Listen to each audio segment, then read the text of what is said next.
바로 이어서 그 김영기 경북대 명예 교수님이시고 현재 윤석열 대선 후보 캠프의 미래비전위원회 위원장을 맡고 계십니다. 예, 15분 드리겠습니다. 여러분 반갑습니다. 우리 존경하는 우리 이장호 교수님 저 경북대에서 같이 근무도 하고 했는데 많이 평소에 배우고 있습니다만은 오늘 초청돼서 우리 윤석열 후보가 생각하는 미래 비전 이 부분은 뭐 어떤 하나의 공식적인 틀로 발표되지는 않았지만 미래 비전위에서 발표한 만든 내용들이 이제 개별 공약들이 좀 녹아가는 방식으로 지금 진행되고 있습니다. 윤 후보는 연역적 방식보다는 귀납적 방식, 사례 작은 것부터 큰 거로 만들어가는 이제 그런 걸 선호하는기 때문에 어떻든 저희들이 만든 내용은 이제 많이 토론은 됐습니다. 되고 또 후보도 인지하고 있고 그때그때 좀 이렇게 활용되고 있다고 생각이 듭니다. 오늘 제가 발표된 내용은 미래 비전위원회에서 계속적인 토론 내용과 또 제 개인적인 견해도 조금은 들어있습니다. 앞에서 여러분들 말씀하셨지만 지금 대한민국이 직면하고 있는 3대 도전이 있다고 생각합니다. 제4차 산업혁명 시대, 그다음에 포스트 코로나 시대, 그다음에 이제 기후 변화, 기후 위기입니다.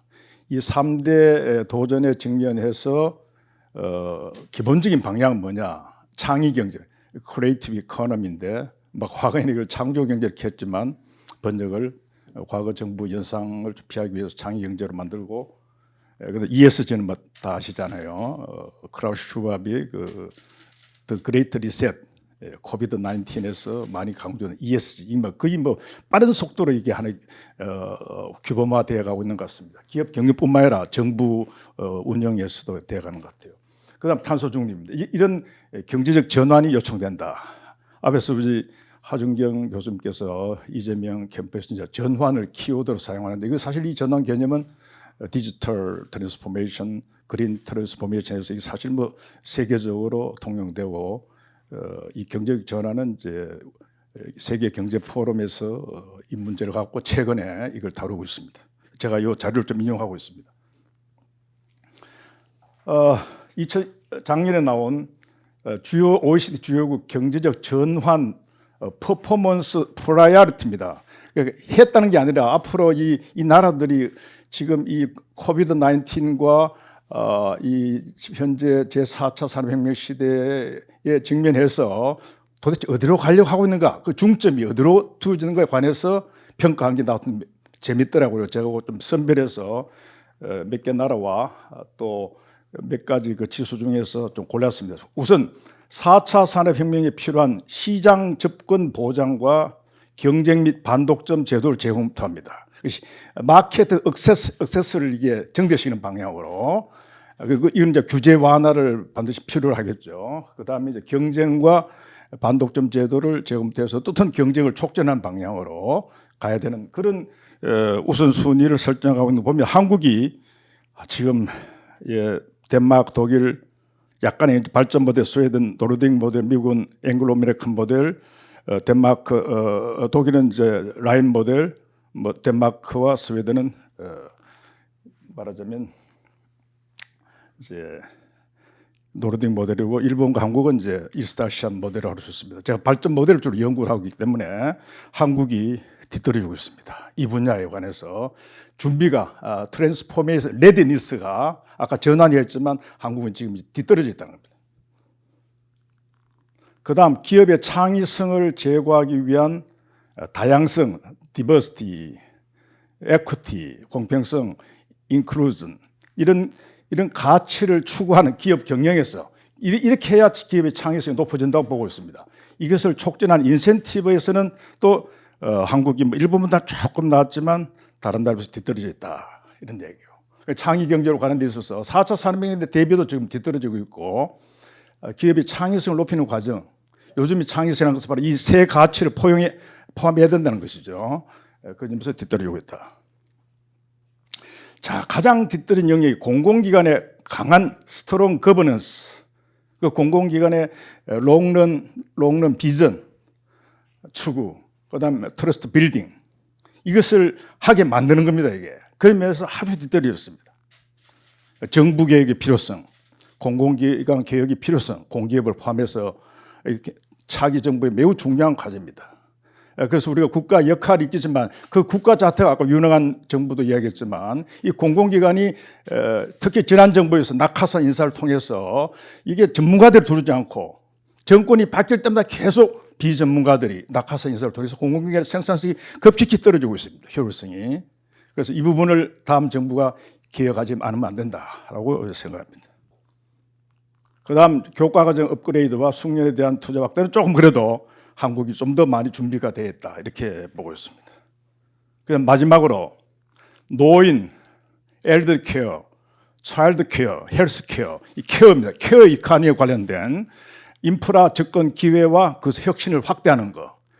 이 부분에서도 많이 뒤떨어졌습니다. 스웨덴이 뭐 복지국가니까 이 자체도 혁신하는 케어 방향도 혁신하는 쪽으로 가는데 한국은 또 뒤떨어져 있다 이렇게 볼 수 있습니다. 그래서 제가 이걸 보면서 결국 한국 경제의 재도약을 위해서는 그를 위한 경제 산업 정책의 방향은 이것이 나타나야도 생각됩니다. 핵심 뭐냐? 경쟁을 촉진해야 됩니다. 매우 중요하고 그다음에 창의성을 높여야 된다. 공정성을 제고해야 된다. 그다음에 이제 돌봄 사회 서비스, 케어 이코노미에 관련된 그런 방향으로 정책을 수립해야 되지 않느냐. 그래서 윤석열 후보도 이 방향으로 많은 토론을 하고 공약을 지금 제시하고 있는 중입니다. 한국 경제의 그 제도약, OECD 보고서도 보면 OECD 보고서 세계경제 포럼의 키워드는 리바이벌, 리커버리, 리바이벌 앤 트랜스포메이션입니다. 그래서 회복과 전환입니다. 회복이 우선 앞으로 1, 3년 사이에 3년 이내에 회복되고 3년에서 5년 사이에 트랜스포메이션 돼야 된다 이런 이야기죠. 2020년 기준입니다. 자, 그러면 그렇게 하기 위한 경제정책 패러다임이 뭐냐? 뭐 사실 이게 새로운 건 아닙니다. 자유로운 시장 경제, 공정한 시장 경제, 자유가 우선 선행될 필요가 있다는 생각이 듭니다. 이런 시장 경제 질서를 수립하면서 성장 체제, 아까 우리 이재명 후보측은 전환적 성장이라고 그럽니다만은 이 부분은 뭐 제 견해도 약간 포함된 후보와 약간 소통이 있었습니다. 혁신 주도, 이노베이션 레드, 사실 동아시아 모델이 에퀴티블 그로스, 공평 성장이었습니다. 동아시아 이 세계은행 보고서에 하면 동아시아의 지난 그 기적의 성장은 성장과 동시에 공평했다. 그런데 그것이 이제 외환 위기를 계기로 무너져 버렸습니다. 이것을 다시 공정을 살려야 된다, 공평을. 그래서 저는 혁신주도 공평 성장 체제를 구축해야 된다고 주장하고 있고요. 이게 후보 측에서 명시적으로 아직 발표는 안 되어 있는 상태입니다만은 제가 이제 그 노무현 정부 때 정책기획위원회 위원회 있을 때 이제 대통령에 보고할 때 혁신주도 동반 성장 체제를 제가 제시했습니다. 그런데 뭐 그것도 좀 말을 바꿔서 혁신주도 공평성장, 에퀴티블 그로스라고 이렇게 제가 제안을 하고 있습니다. 그다음 이제 물론 그린 이코노미도 있겠지만 특히 이제 복지와 관련해서 볼 때는 케어 이코노미가 매우 중요하다. 보육, 양로, 간병, 교육 등 사회 서비스를 제공하는 이 분야에서 일자리도 창출되고 이걸 통해서 이제 복지도 확대되고 그다음 이걸 통해서 이제 어떻든 특히 보육은 교육 격차의 출발입니다. 보육 격차는 그래서 5세 이하의 영유아에 대한 그 보육의 국가 보장, 국가가 다 맞는다는 게 국가가 보장한다는 겁니다. 국가 책임. 그것을 공약하고 있습니다. 양로, 간병 이런 겁니다.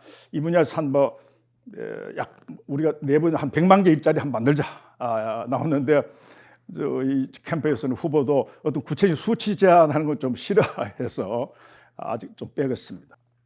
그다음 이제 여기서 제가 이제 그 혁신 성장과 공평 성장인데 우선 혁신 성장을 보면 이게 중요합니다. 자유로운 시장 경제를 해야 된다는 겁니다. 제가 아까 우리 하정균 교수 발표해 보니까 키워드로서 자유 개념이 좀 빠져 있어요. 사실 안에 녹아 있긴 하지만 공정 이전에 지금 자유가 필요하다는 겁니다. 그래서 혁신 촉진을 위해서는 전면적인 규제 개혁을 추진해야 된다. 그래서 생명보호, 인권보장, 환경보전 관련 규제를 제한 모든 규제는 전면 재검토해야 된다. 그러면서 창업과 스타트업, 특히 벤처기업과 창업과 기업 성장을 촉진해야 됩니다. 사실 유럽에서는 이제 진보학자조차도 노동시장과 그 자연과 관련된 환경과 관련된 제외한 제품 시장에서 규제는 과감히 철폐하는 것이 유럽의 진보학자들 생각입니다. 그런데 우리나라는 지금 제품 시장에서의 규제가 너무 심합니다. 이게 바로 들어오기 어렵다는 거죠. 중국보다 더 심합니다. 이 규제가. 아시잖아요. 우리 장관님과 청장님도 계십니다만은. 그래서 이걸 과감히 혁파해야 된다. 그래서 혁신 저해 제도를 혁파하고 혁신 촉진적인 제도를 도입하자. 최근에 후보가 한국노총에 가서 이제 공공 부문에 공기업의 노동이사제 도입을 일단 찬성을 했는데 저희들 내부에 토론했습니다. 후보가 말을 잘못했다. 그래서 이 주소 담을 수는 없잖아요, 솔직히. 그래서 제가 약간 조건을 달았습니다. 현재 민주노총의 가장 강력한 노조가 공공노조입니다, 아시다시피. 그 리더는 또 제 개인적 후배이기도 하고 잘합니다. 만약 이들이 노동이사에서 들어가면 공기업의 개혁, 아까 공공기관의 개혁은 물 건너가 버리고 이것이 확장돼가 민간 부분을 넘쳐오는 순간 저는 곧 넘어온다고 봅니다. 그러려면 기업 구조조정이라든가 제4차 산업혁명 물 건너간다고 봐야 됩니다. 그래서 저는 아예 여기서 중단시켜야 된다는 게 약간 저희들 내부의 견해입니다. 후보하고 좀 약간은 토론이 있었습니다. 그 다음에 이제 국회 법사위에서 지금 사실 미뤄진 벤처기업의 복수 의혹, 아까도 말씀하셨잖아요. 복수 의혹이 보장해야 됩니다. 사실 서울대 이건 교수하고 저하고 그동안 말한 토론하고 사실 이것은 차등 의결권은 우리가 한국 자본이 아직도 우리가 아무리 글로벌화됐다 하더라도 국적 자본이 있는 거예요, 말하자면. 그래서 이걸 지키기 위해서 이걸 보장해야 된다는 생각인데 사실 이제 경제민주화 문제 굉장히 예민한 문제입니다. 그러나 그 부분은 제외하더라도 적어도 비상장 벤처기업에서는 복수 의결권 보장해야 되고 정부도 이미 그러는데 이 집권당이 그걸 제동을 그은 것은 빨리 해결돼야 된다는 생각을 갖고 있습니다. 그 다음에 이제 성장의 동력을 어디서 찾을 것인가? 저는 경북대 교수를 지냈습니다만은 제가 한 20년간 생각해 보면서 우리 이장호 교수도 느끼겠지만 이 성장의 동력을 찾는데 지역을 한번 보자는 겁니다.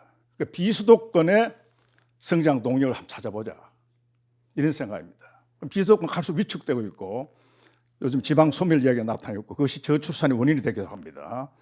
그래서 저는 오래전부터 지방 분권 운동을 주장해 왔습니다. 경제학자로서.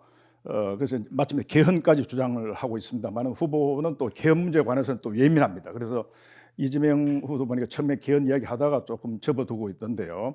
지방 분권 개헌을 해서 지방정부 입법권, 재정권, 조직권을 헌법에 보장하여 지방정부가 지역경제 혁신을 위해서 자본 유치, 토지 이용, 인력 사용, 조세 등에서 자율적 정책을 수립하고 추진할 수 있어야 됩니다. 특히 조세 면에 있어서는 조세 법률주의가 지금 헌법에 되어 있기 때문에 이거 개정하지 않으면 안 됩니다. 동시에 이제 재정 조정 제도를 통해서 지역 간 세원 격차를 보완하는 그런 조치도 필요하겠죠. 이렇게 해서 비수도권의 지방의 성장 동력을 찾아야 돼요. 지방 갈수록 위축되고 있다는 거죠. 그다음에 이제 그러면 이런 분권 시스템 하에서 지역 혁신 역량 제고를 위해서 대학 교육을 전면적으로 혁신해야 됩니다. 저도 뭐 경북대에 있으면서 교수의 의장으로서 대학 혁신 이야기를 많이 해봤지만 솔직히 스스로 기득권을 지키는 게 있는 게 사실입니다. 그래서 우리 윤석열 후보도 이 문제 굉장히 좀 관심 있고 사실 전체 인력 수급 봤을 때 인문계 TO를 줄이고 이공계 비중을 늘려야 됩니다. 4차 산업혁명에 대응해서 이거 이제 대학 교수들의 기득권과 관련되어 있는데 이 부분에 가서 정부의 리더십이 좀 필요합니다.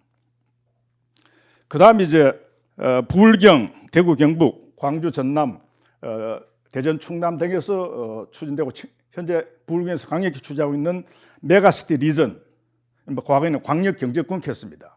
이제 주요 도시 중심으로 메가시티 리전의 지역 혁신 플랫폼을 구축해서 여기 이제 중요합니다. 저희들 내부에서 많은 토론된 겁니다만 대학 국책 연구기관이 대학 안에 들어오게 만들어야 된다.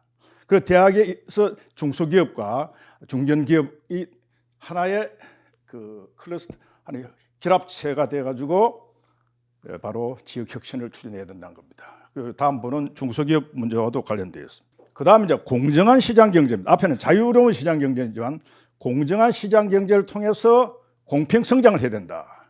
공평 성장. 5분 나오죠. 예, 곧 끝나겠습니다.